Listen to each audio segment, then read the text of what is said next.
மீனவனுக்கு என்ன இருக்கு? ஒண்ணும் இல்ல. மீனவனுக்கு கடல் தான் கடவுள் படைச்சது. மீனவனுக்கு ஒரு ஆதாரம் இல்லை. நிறைய வேலை பார்க்க முடியுமா? எங்களுக்கு எதுவும் தெரியாது. பிள்ளைய ரெண்டு அப்பா எப்ப வருவாங்கன்னு அவனும் சின்ன சின்ன பிள்ளைய அவனும் எப்ப வருவீங்க? போன்ல பேசும்போது கூட எப்பப்பா வருவீங்க? அம்மா வாங்கப்பா, எங்கப்பா இருக்கீங்க அப்படின்னு மீன் முடித்தாலும் பிடிக்கத்தானே போ, நீ வந்துருவிய இல்லையா? இன்னும் வரல. கழுகுது சாப்பிட முடியுது. 15 பேரை பிடிக்கிறாங்க, 15 பேரை விடுறாங்க, அப்புறம் 50 பேரை கொண்டு வராங்க. இதுதான் நடக்குது. எனக்கு என்ன இருக்கு? கடல் தான் விவசாயம்.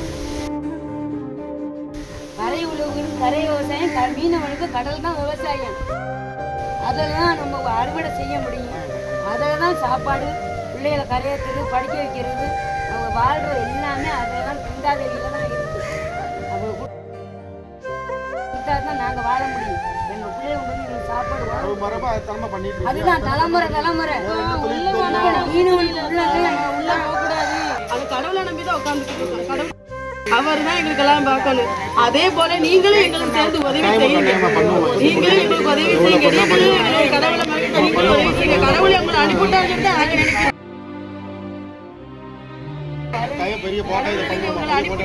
கடவுளா வரமாட்டாங்க. எங்களுக்கு முயற்சி எடுத்து இந்த வாகனத்துல ரொம்ப அழுது அது மூலமாக அந்த பேர் வந்து